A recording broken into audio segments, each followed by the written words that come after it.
सारी की सारी चीज समझ आ गई है, इसमें कोई भी कंफ्यूजन जो है आप लोगों को नहीं रहना चाहिए, क्योंकि अगर कंफ्यूजन रह गया तो वो जो है काफी प्रॉब्लम जो है क्रिएट कर सकता है आपको एग्जाम में। कोई भी इसके रिलेटेड अगर क्वेश्चन आ गया तो शायद आप इसको जो है सॉल्व नहीं कर पाएंगे, तो इसलिए इसके basic concept. So hello everyone, I hope all is good. This is Mohinder sir. आज हम बात करने वाले हैं कि सेक्शन 194IA क्या होता है, क्यों आपको इसको टीडीएस को काटने की जरूरत पड़ जाती है। ये सेक्शन जो है आपको ये बताता है कि जब भी आप कोई पेमेंट कर रहे हैं तो उन केस में आपको जो है टीडीएस काटना है और अपनी लाइबिलिटी को डिस्चार्ज करना है, नहीं तो बहुत ज़्यादा जो है इसका बैड इम्पैक्ट आपके ऊपर आ सकता है। ठीक है, तो सेक्शन 194IA की इंपॉर्टेंस है कब ऐसे आती है। इसकी इंपॉर्टेंस तब बनती है जब आप कोई भी अपनी जो है प्रॉपर्टी जो है सेल परचेज करते हैं, उस केस में 194IA की जो है जन्म होता है। ठीक है, any person who is transferee liable to pay any sum amount to the person who is the owner of the property. जैसे ही आप एक बायर हैं, उस केस में जब भी आप कोई पेमेंट जो है सेलर को करते हैं, क्योंकि सर अगर आप प्रॉपर्टी जो है जब आप परचेज करोगे तो दूसरा पर्सन कोई ना कोई जो है वो सेल कर रहा होगा, ठीक है, लेकिन जब भी आप उसको कोई पेमेंट करोगे तो उस केस में आपको टीडीएस काटना मैंडेटरी हो जाता है। तो सर क्या इसकी कोई लिमिट है? हाँ my dear sir, there is a limit. जब भी प्रॉपर्टी की वैल्यू 50 लाख या उससे अबव चली जाती है तो आपको टीडीएस काटना जो है मैंडेटरी हो जाता है। तो सर जब भी हम लोग किसी को पेमेंट करेंगे तो हमें कितना टीडीएस काटना होगा?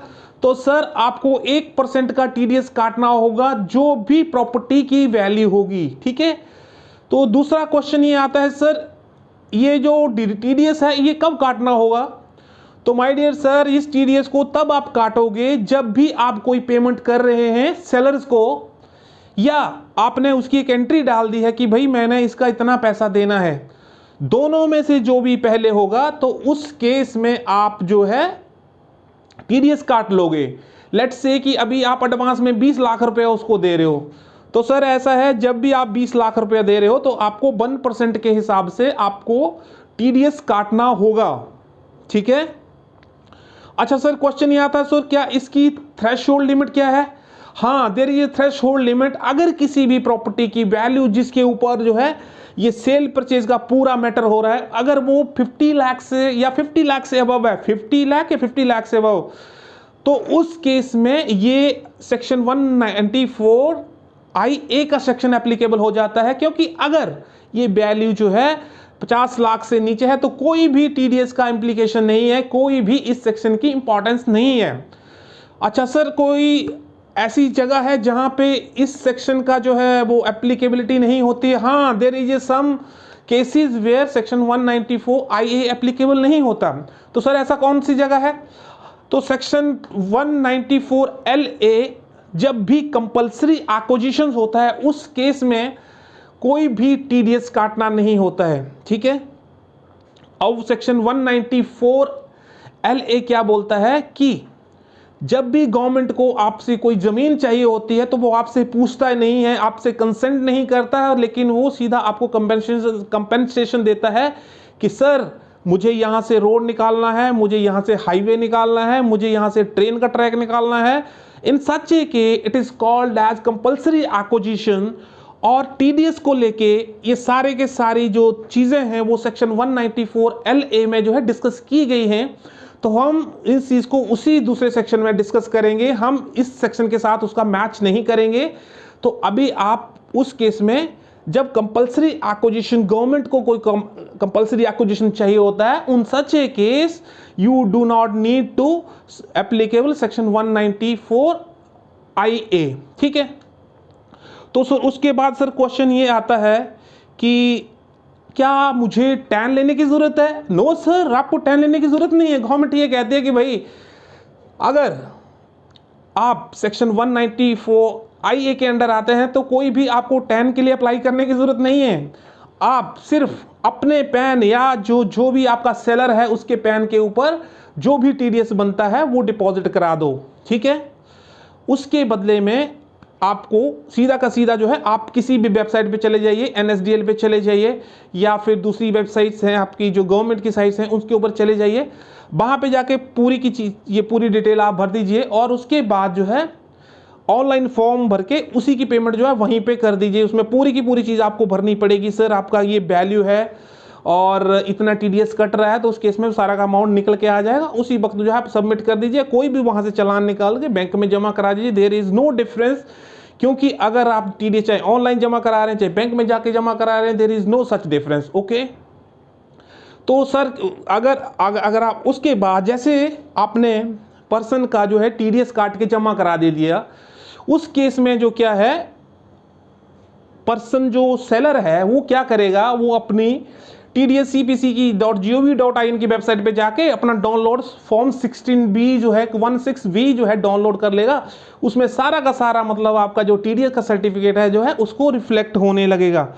सर एक बहुत ही इंपॉर्टेंट चीज़ जो है मैं आपसे डिस्कस करूंगा कि क्या प्रॉपर्टी की वैल्यू के अंदर क्या क्या इंक्लूड होना चाहिए। सर वाकई में बहुत इंपॉर्टेंट पॉइंट है, बिकॉज लेट्स से आपकी प्रॉपर्टी की वैल्यू जो है वो 48 लाख है, तो क्या उस सेक्शन में जो है आप 94IA एप्लीकेबल नहीं है? हाँ बिल्कुल नहीं है, लेकिन आपको कंसीडरेशन में क्या जो है कंसीडर करना है, क्या क्या चीज़ लेना है, तब जाके वो प्रॉपर्टी की वैल्यू बनेगी।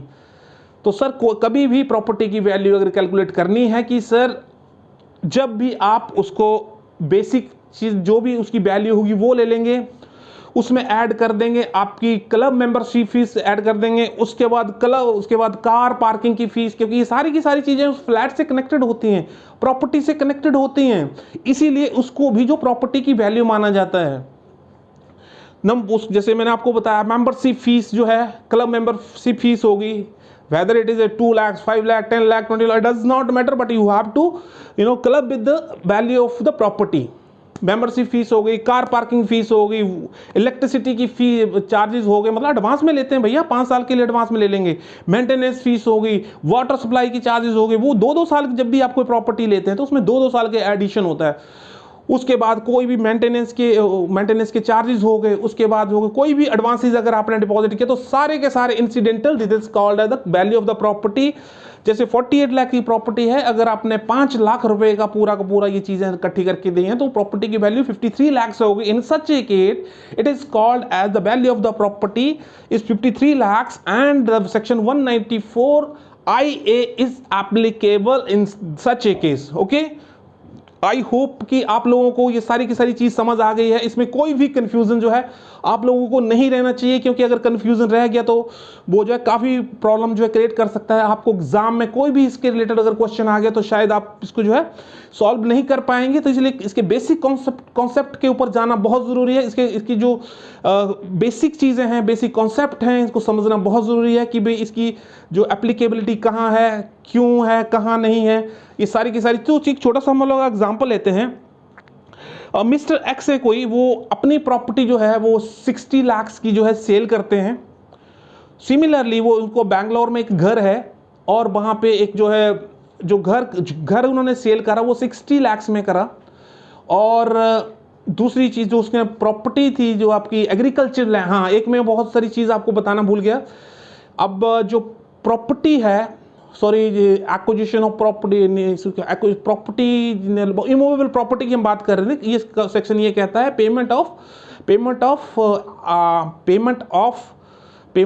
Immovable property. जब भी आपको इमूवेबल प्रॉपर्टी के अंदर क्या आता है, कोई लैंड हो या कोई उसका पार्ट हो या फिर उसका कोई बिल्डिंग हो या बिल्डिंग का कोई पार्ट हो, इन सबको हम लोग इमूवेबल प्रॉपर्टी कहते हैं। लेकिन लैंड में आपका एग्रीकल्चर लैंड जो है वो इंक्लूड नहीं होगा। कोई भी एग्रीकल्चर अगर लैंड होगा, उस सच ए केस आपको जो है TDS का कोई जो है इंपॉर्टेंस नहीं है, TDS नहीं बनता है उसके ऊपर, ठीक है।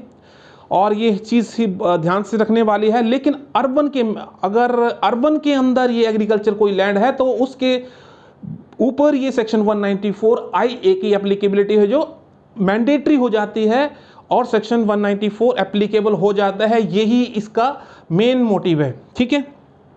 तो हम बात कर रहे थे क्वेश्चन के ऊपर में कि हम लोग जो है एक मिस्टर एक्स है, कोई 60 लाख की प्रॉपर्टी थी, उसकी हाउस प्रॉपर्टी थी, और जो है उसका 15 लाख का जो एग्रीकल्चर लैंड थी, तो उस केस में क्या होगा, जो 15 लाख का जो उसने सेल करा है उसके ऊपर जो है 15 लाख का जो भी सेल करा है उसके ऊपर कोई जो है टीडीएस की इम्प्लीकेशन नहीं है।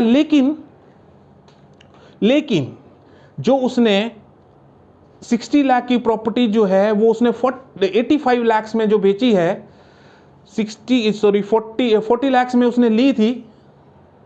क्वेश्चन ये कहता है कि सर उसने 60 लाख में जो है, हाँ एग्रीकल्चर ने 60 लाख में जो है सेल करी है उसने, ठीक है, और जो है उसके वो 85 लाख की जो उसकी जो रजिस्टर्ड वैल्यू है, स्टैम्प मतलब स्टैम्प ड्यूटी जो हुई है वो उसकी 85 लाख की हुई है।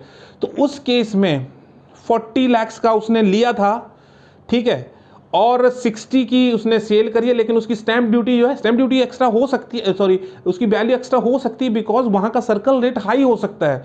उस केस में पर्सन ने क्या किया, भाई जो स्टैम्प ड्यूटी थी वो 85 लाख पे ऊपर रजिस्टर्ड हुई, 85 लाख पे उसकी रजिस्ट्री हुई, तो उस केस में 40 लाख की प्रॉपर्टी बंदे ने 85 लाख में सेल करी है। तो 45 लाख का जो भी शॉर्ट टर्म, क्योंकि अगर हम ये मान के चल रहे हैं कि पर्सन ने 12 महीने से अपने पास प्रॉपर्टी रखी है, तो जो short term capital gain generate हुआ उस केस में उसको जो है टैक्स देना पड़ेगा, मतलब उसको शॉर्ट टर्म कैपिटल गेन का जो है रेट उसको देना पड़ेगा, ठीक है। और जो भी उसने अपना जो एग्रीकल्चर लैंड था 15 लाख की को उसने 20 लाख में बेचा, उसके ऊपर कोई भी जो है टैक्स जो है नहीं बनता है।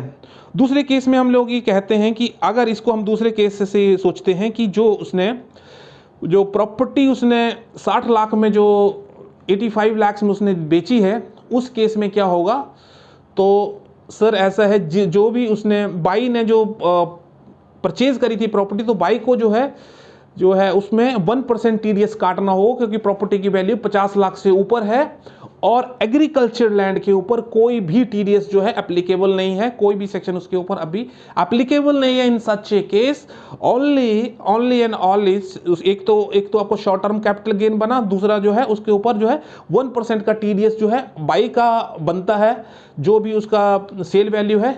तो आई होप कि कुछ ना कुछ तो आपको समझ आया होगा। फिर भी अगर आप जो है कोई कंफ्यूजन रहते तो प्लीज़ आप मुझे कमेंट सेक्शन में ज़रूर बताना, मैं जो है उसका रिप्लाई करूँगा। और कोई भी अगर आपको किसी टॉपिक पे मेरे से कोई डिस्कशन चाहिए तो मैं शेयर करूँगा, आपको डिलीवर करने की कोशिश करूँगा बेस्ट टू बेस्ट। और उसके बाद फाइनल चीज़ ये है कि अगर आप मेरे चैनल पे नए हैं तो प्लीज़ एक बार चैनल को सब्सक्राइब ज़रूर कर दें और नोटिफिकेशन को ज़रूर ऑन कर दें, so that you will get all the information on timely, so you will not miss any important announcement. So thank you so much. I hope you are enjoying, you are studying well, and you are getting more and more knowledge, because life is too much full of struggle, and there is no shortcut in life. You have to do struggle. And thank you so much. Let's meet in other video session.